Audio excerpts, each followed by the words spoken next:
নমস্কার বন্ধুরা, রাইট পাথের তরফ থেকে আজকের সমস্ত গুরুত্বপূর্ণ কারেন্ট অ্যাফেয়ার্স নিয়ে আমি হাজির হয়েছি, যেগুলি রেলওয়ে, এসএসসি, ব্যাংকিং এবং অন্যান্য বিভিন্ন রাজ্যের পরীক্ষার জন্য গুরুত্বপূর্ণ। ভিডিওটিকে শেষ পর্যন্ত দেখুন, চ্যানেলটিকে সাবস্ক্রাইব করুন ও বেল আইকন প্রেস করে দিন, যাতে প্রতিদিনের কারেন্ট অ্যাফেয়ার্স আপনারা মিস না করেন। আজ আমরা আলোচনা করব 16ই নভেম্বরের গুরুত্বপূর্ণ কারেন্ট অ্যাফেয়ার্স। তো চলুন শুরু করা যাক। আজকের প্রথম প্রশ্ন, ভারতের জনজাতীয় গৌরব দিবস কবে উদযাপন করা হয়?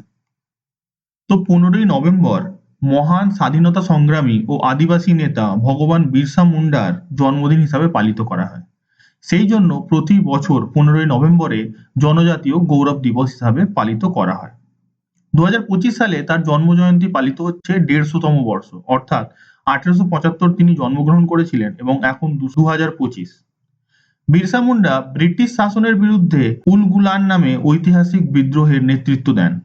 তিনি জল, জঙ্গল ও জমির অধিকারের জন্য আদিবাসীদের সংগঠিত করেছিলেন এবং শোষণের বিরুদ্ধে লড়াইয়ের প্রতীক হিসেবে উঠে এসেছিলেন।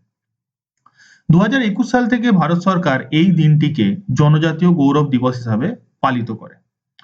এই উপলক্ষে ভগবান বিরসা মুন্ডার স্মৃতিতে একটি 150 টাকার সাংকেতিক কয়েনও রিলিজ করা হয়েছে। তো জনজাতীয় গৌরব দিবস পালন করা হয় 15ই নভেম্বর। পরের প্রশ্নটি হলো, 44তম ভারত আন্তর্জাতিক বাণিজ্য মেলা ITF এবং MEITY এর প্যাভিলিয়ন উদ্বোধন কে করেন? তো 44তম ভারতীয় আন্তর্জাতিক বাণিজ্য মেলার উদ্বোধন করেছেন জিতন প্রসাদ। জিতন প্রসাদ হচ্ছেন ভারতের ইলেকট্রনিক্স ও তথ্য প্রযুক্তি মন্ত্রকের কেন্দ্রীয় রাজ্যমন্ত্রী। তিনি ভারত মণ্ডপমে এই অনুষ্ঠানটির 44তম সংস্করণকে উদ্বোধন করেছেন। প্যাভিলিয়নের মূল থিম ছিল নিরাপদ, নির্ভরযোগ্য ও আত্মভিত্তিমূলক কৃত্রিম বুদ্ধিমত্তা তন্ত্রকে গঠন করা। তিনটি প্রধান ক্ষেত্রে প্রদর্শিত করা হয়েছে। এই তিনটি প্রধান ক্ষেত্রগুলি হলো ডিজিটাল ইন্ডিয়া, ইন্ডিয়া AI ও মাইগভ। এই তিনটি ক্ষেত্রকে বিশেষভাবে রিপ্রেজেন্ট করা হয়েছে ভারত আন্তর্জাতিক বাণিজ্য মেলা, এবং এটি অনুষ্ঠিত হচ্ছে ভারত মণ্ডপম, নিউ দিল্লিতে। পরের প্রশ্নটি হলো, ভারতের কোন মেট্রো ডিপো এশিয়ার বৃহত্তম মেট্রো ডিপো হিসাবে পরিচিতি পেয়েছে? তো ভারতের মুম্বাই মেট্রো লাইনের 2B এর মান্ডলে ডিপো এশিয়ার বৃহত্তম মেট্রো হিসাবে পরিচিতি পেয়েছে। ডান দিকে আপনি মান্ডলে ডিপোর ছবি দেখতে পাচ্ছেন। এটি 30.45 হেক্টর এলাকা জুড়ে নির্মিত এবং একসঙ্গে 72টি 8 কোচ মেট্রো ট্রেন রাখার ক্ষমতা রয়েছে। ডিপোটি 2 স্তরে বিভক্ত, প্রত্যেক স্তরে 36টি ট্রেন রাখা যায়। এখানে 29 কিলোমিটার আভ্যন্তরীণ ট্র্যাক, ভারতের দীর্ঘতম 965 মিটার ট্রেস ট্র্যাক এবং আধুনিক রক্ষণাবেক্ষণের ব্যবস্থা রয়েছে, এবং এই মান্ডলে ডিপোই এশিয়ার বৃহত্তম মেট্রো ডিপো হিসাবে পরিচিতি পেয়েছে। তো এটা মুম্বাইতে আছে। তো মহারাষ্ট্রের রাজধানী হলো মুম্বাই। মহারাষ্ট্রের বর্তমানে মুখ্যমন্ত্রী হলেন দেবেন্দ্র ফডনবিস এবং মহারাষ্ট্রের বর্তমানে রাজ্যপাল হলেন আচার্য দেবব্রত। আপনারা আগের দিনই জানতে পেরেছেন যে 6ষ্ঠ জল সংরক্ষণ পুরস্কার মহারাষ্ট্রকে দেওয়া হয়েছে। পরের প্রশ্নটি হলো, নতুন প্রজন্মের ম্যান পোর্টেবল স্বয়ংক্রিয় জলের নিচে যান MPAUV কোন প্রতিষ্ঠান তৈরি করেছে? তো এই যে ম্যান পোর্টেবল স্বয়ংক্রিয় জলের নিচের যান তৈরি করেছে Naval science and technological laboratories NSTL। নতুন প্রজন্মের ম্যান পোর্টেবল স্বয়ংক্রিয় জলের নিচের যান তৈরি করেছে DRDOর naval science and technological laboratories. এই যে টেকনোলজিক্যাল ল্যাবরেটরি, এটি DRDOর আন্ডারে কাজ করে। এটি বিশাখাপট্টনমে অবস্থিত। এটি জলের নিচে খনি শনাক্ত করার জন্য ব্যবহৃত হয়। এতে সাইড স্ক্যান সোনার, জলের নিচে ক্যামেরা ও গভীর সেকশন ভিত্তিক অ্যালগোরিদম রয়েছে, এবং এটি DRDOর naval science and technologies laboratory তৈরি করেছে, যেটি বিশাখাপট্টনমে অবস্থিত। তো এটি DRDOর অংশ। তো DRDOর ফুল ফর্ম হলো defence research and development organisation. DRDO স্থাপিত হয়েছিল 1958 খ্রিস্টাব্দে। এর হেডকোয়ার্টার হলো নিউ দিল্লিতে, এবং বর্তমানে DRDOর প্রধান হলেন ডক্টর সমীর V কামত। পরের প্রশ্নটি হলো, চীন কোন ধরনের নতুন শিপ টাইপ 076 সম্প্রতি লঞ্চ করেছে, এবং এটি বিশ্বের প্রথম এই ধরনের একটি শিপ। তো চীন প্রথমবার type 076 amphibious assault ship launch করেছে। টাইপ 076 হলো একটি অ্যাম্ফিবিয়াস অ্যাসল্ট শিপ যা ড্রোন এবং হেলিকপ্টার চালাতে সক্ষম। এটি ইলেকট্রোম্যাগনেটিক ক্যাটাপুল্ট ব্যবহার করে ফিক্সড উইং বিমানের জন্য ব্যবহৃত হয়। এবার এই যে ক্যাটাপুল্ট, এটা কি, এটা জেনে নেওয়া দরকার আছে আপনাদের। যে কোনো বিমানকে ওড়ার জন্য একটি ল্যান্ডিং এরিয়া বা একটি রানওয়ে দরকার হয়, তার একটি লেন্থ থাকে। কিন্তু যে বিমানগুলি জাহাজের উপর থেকে ওড়ে, অর্থাৎ জলযানের উপর থেকে ওড়ে, সেই জলযানের লম্বাটা তো একটা লিমিটেড থাকে, সেখানে অত বড় রানওয়ে দেওয়া সম্ভব নয়। সেই জন্য একটি ক্যাটাপুল ইউজ করা হয়, যেগুলি ইনিশিয়ালি প্লেনটিকে একটি থ্রাস্ট দেয় যাতে তারা সেই স্পিড পৌঁছতে পারে, যাতে তারা খুব ছোট জায়গাতে রানার আপ করেই বেরিয়ে যেতে পারে হাওয়ায়। তো এটি একটি ইলেকট্রোম্যাগনেটিক ক্যাটাপোল্ট। ইলেকট্রোম্যাগনেটিক অর্থাৎ এটি একটি ইলেকট্রোম্যাগনেটিক থ্রাস্ট ক্রিয়েট করবে, যেটা বিশ্বে প্রথমবার এই টেকনোলজিটিকে ব্যবহার করা হচ্ছে, যাতে প্লেন খুব সহজেই খুব কম দূরত্ব রানওয়ে ব্যবহার করেই উড়ে যেতে পারে। শিপটির ওজন 40,000 টনেরও বেশি এবং এটি পিএলএ নাবিক একটি অত্যাধুনিক শিপ। শিপটি সাংহাই হুডুং ঝংহুয়া শিপইয়ার্ড থেকে লঞ্চ হয়েছে এবং সমুদ্র পরীক্ষার জন্য এখন রয়েছে। তো এটি চায়না লঞ্চ করেছে। তো চায়নার রাজধানী হলো বেইজিং, চায়নার মুদ্রা হলো রেনমিবি এবং চায়নার বর্তমানে রাষ্ট্রপ্রধান হলেন জি জিনপিং। বিশ্বের প্রথম রোবটের অলিম্পিকও চায়নাতেই অর্গানাইজ করা হয়েছে। পরের প্রশ্নটি হলো 2025 সালের আন্তর্জাতিক গীতা মহোৎসব কোথায় অনুষ্ঠিত হয়েছে? তো 2025 সালে ইন্টারন্যাশনাল গীতা মহোৎসব এটি হরিয়ানার কুরুক্ষেত্রতে অনুষ্ঠিত হয়েছে। এই মহোৎসব 15 নভেম্বর থেকে 5 ডিসেম্বর পর্যন্ত চলবে। এবারের মহোৎসবের মধ্যপ্রদেশ হলো পার্টনার রাজ্য। মহোৎসবের 51টি দেশ প্রতিনিধিত্ব অংশগ্রহণ করেছে। আন্তর্জাতিক প্রচারের অংশ হিসেবে এবছরের শুরুর দিকে ইন্দোনেশিয়ার বালিতে এই আন্তর্জাতিক গীতা মহোৎসব অনুষ্ঠিত হয়েছিল এবং বর্তমানে এটি কুরুক্ষেত্রতে অনুষ্ঠিত হচ্ছে, যেটি হরিয়ানাতে। তো হরিয়ানার রাজধানী হলো চণ্ডীগড়। হরিয়ানার মুখ্যমন্ত্রী হলেন নায়ব সিং সৈনি এবং হরিয়ানার বর্তমানে রাজ্যপাল হলেন অসীম কুমার ঘোষ। আমি আপনাদের বারবার বলেছি যে কারেন্ট অ্যাফেয়ার্স জিকের মতো বিষয় নয় যাকে আপনারা মুখস্থ করে স্টোর করে রেখে দেবেন। এটি প্রতিনিয়ত পরিবর্তিত হতে থাকে, অর্থাৎ আজকে আপনি যেটা পড়ছেন সেটা 6 মাস পরে রিলেভেন্ট নাও থাকতে পারে। তাই একে পড়া এবং মুখস্থ করার সব থেকে সহজ উপায় হলো যে রোজ সকালবেলা উঠে আপনি বিছানা ছাড়ার আগে রাইট পাথের এই কারেন্ট অ্যাফেয়ার্স এর ভিডিওটি একবার দেখে নিন এবং রাত্রে শোবার আগে এই ভিডিওর পিডিএফ ভিডিও ডেসক্রিপশন বক্স থেকে অথবা টেলিগ্রাম চ্যানেল থেকে ডাউনলোড করে একবার রিডিং পড়ে শুয়ে পড়ুন। আপনি যদি এই অভ্যাসটিকে তৈরি করতে পারেন তাহলে আমি আপনাকে কথা দিচ্ছি যে পরীক্ষায় আসা একটিও কারেন্ট অ্যাফেয়ার্স আপনার ভুল হবে না। পরের প্রশ্নটি হলো ভারতের কোন মহাসাগরে বিশ্বের সবচেয়ে গভীর জলজ গবেষণা ল্যাব নির্মাণ পরিকল্পনা ঘোষণা করেছে? তো ভারত মহাসাগর অর্থাৎ ইন্ডিয়ান ওশানে বিশ্বের সবচেয়ে গভীরতম জলজ গবেষণা ল্যাব নির্মাণের পরিকল্পনার ঘোষণা করেছে। এটি ভারতের উচ্চাভিসালী ডিপ ওশান মিশন এর একটি অংশ, যার লক্ষ্য হলো সমুদ্রের সম্পদ অনুসন্ধান করা। এই প্রকল্পের অধীনে MATSYA মৎস্য 600 নামক একটি বিশেষ মনুষ্যবাহী সাবমেরিনাল তৈরি করা হচ্ছে, যা 3 জন বিজ্ঞানীকে সমুদ্রপৃষ্ঠ থেকে 6000 মিটারের গভীরে নিয়ে যেতে সক্ষম হবে, অর্থাৎ 19,685 ফুট নিচে নিয়ে যেতে সক্ষম হবে। এটি হবে বিশ্বের গভীরতম গবেষণা ল্যাব। কারণ বর্তমানে যেটি গবেষণা ল্যাব অ্যাভেলেবেল আছে সব থেকে গভীরতম, সেটা হচ্ছে ইউএস এর অ্যাকুরিয়াস রিফ বেস, তার নিচে, এবং একটি মাত্র 19 মিটার গভীরে অবস্থিত। তো ভারত বিশ্বের সব থেকে গভীরতম জলজ গবেষণা ল্যাব তৈরি করতে চলেছে ইন্ডিয়ান ওশানে।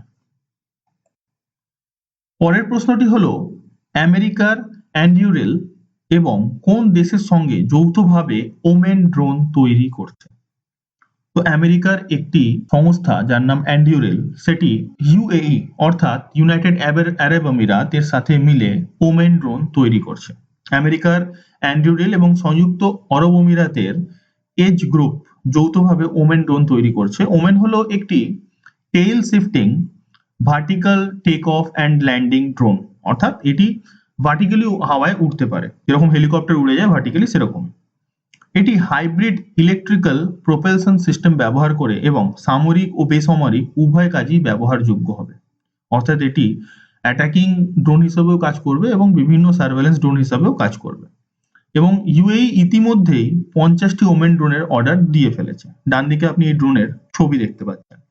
এবার এটি আমেরিকা ও ইউএই মিলে তৈরি করছে। তো আমেরিকার রাজধানী হলো ওয়াশিংটন ডিসি, আমেরিকার মুদ্রা হলো ইউএস ডলার এবং বর্তমানে আমেরিকার রাষ্ট্রপ্রধান হলেন ডোনাল্ড ট্রাম্প। ডোনাল্ড ট্রাম্প আমেরিকার 47তম রাষ্ট্রপতি এবং ইনি রিপাবলিকান পার্টি থেকে বিলং করেন। এবার এই ড্রোনের অর্ডার দিয়েছে ইউএই। তো ইউএই ফুল ফর্ম হলো ইউনাইটেড আরব আমিরাত, এর রাজধানী হলো আবু ধাবি, ইউএই মুদ্রা হলো ইউএই দিরহাম এবং বর্তমানে এর রাষ্ট্রপ্রধান হলেন শেখ মোহাম্মদ বিন জায়াদ আল নাহয়ান। পরের প্রশ্নটি হলো ভারতের প্রতিরক্ষা মন্ত্রক মিনিস্ট্রি অফ ডিফেন্স কোন কোম্পানির সঙ্গে ইনভার অ্যান্টি ট্যাঙ্ক গাইডেড মিসাইল কেনার জন্য চুক্তি স্বাক্ষর করেছে? তো ministry of defence ইনভার anti tank guided missile কেনার জন্য চুক্তি স্বাক্ষর করেছে বিডিএল এর সাথে, অর্থাৎ ভারত ডায়নামিক্স লিমিটেডের সাথে। ভারতের প্রতিরক্ষা মন্ত্রণালয় ভারত ডায়নামিক্স লিমিটেডের সঙ্গে ইনভার অ্যান্টি ট্যাঙ্ক গাইডেড মিসাইল কেনার জন্য 2095.70 কোটি টাকার চুক্তি স্বাক্ষর করেছে। ইনভারের ফুল ফর্ম হলো improved nozzle for variable range. এই মিসাইলটি ভারতীয় সেনার T-90 মেইন ব্যাটল ট্যাঙ্কের সঙ্গে ব্যবহার করা হয়। মিসাইলটি লেজার গাইডেড এবং 5 কিলোমিটার পর্যন্ত কার্যকর রেঞ্জ রয়েছে। এটি একটি অ্যান্টি ট্যাঙ্ক গাইডেড মিসাইল, অর্থাৎ সামনের যে কোনো ট্যাঙ্ককে ধ্বংস করতে গেলে জাস্ট মিসাইলটিকে লঞ্চ করলেই এটি লেজার গাইডেড টেকনোলজির সাথে সেই ট্যাঙ্ককে ধ্বংস করে দেবে। তো এটি ভারত ডায়নামিক্স লিমিটেডের সাথে তৈরি করা হচ্ছে। পরের প্রশ্নটি হলো কোন ভারতীয় কিশোরী টাইটানস স্পেস ইন্ডাস্ট্রিজের 2025 থেকে 29 আন্তর্জাতিক অ্যাস্ট্রোনট ট্রেনিং প্রোগ্রামে নির্বাচিত হয়েছে? তো ডান দিকে আপনি যা ছবি দেখতে পাচ্ছেন এনার নাম হলো কুঞ্চলা কৈবাল্য রেড্ডি। কুঞ্চলা কৈবাল্য রেড্ডি আন্ধ্রপ্রদেশের নিদাদা ভোলের 17 বছর বয়সী।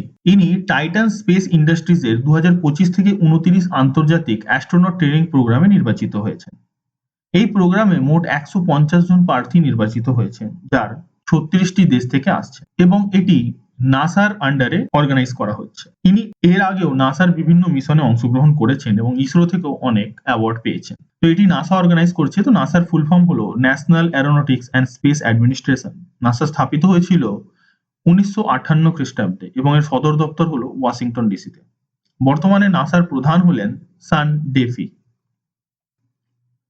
পরের প্রশ্নটি হলো ভারত ও নেপাল কোন রেল করিডোরের মাধ্যমে রেল সংযোগ বৃদ্ধি করার জন্য লেটার অফ এক্সচেঞ্জ স্বাক্ষর করেছে? তো ভারত এবং নেপাল যোগবাণী ও বিরাটনগর এই রেল করিডোরের মাধ্যমে একটি এলওই স্বাক্ষর করেছে। ভারত ও নেপাল যোগবাণী এবং বিরাটনগর রেল করিডোরের মাধ্যমে এই সংযোগ বৃদ্ধির জন্য লেটার অফ এক্সচেঞ্জ স্বাক্ষর করেছেন।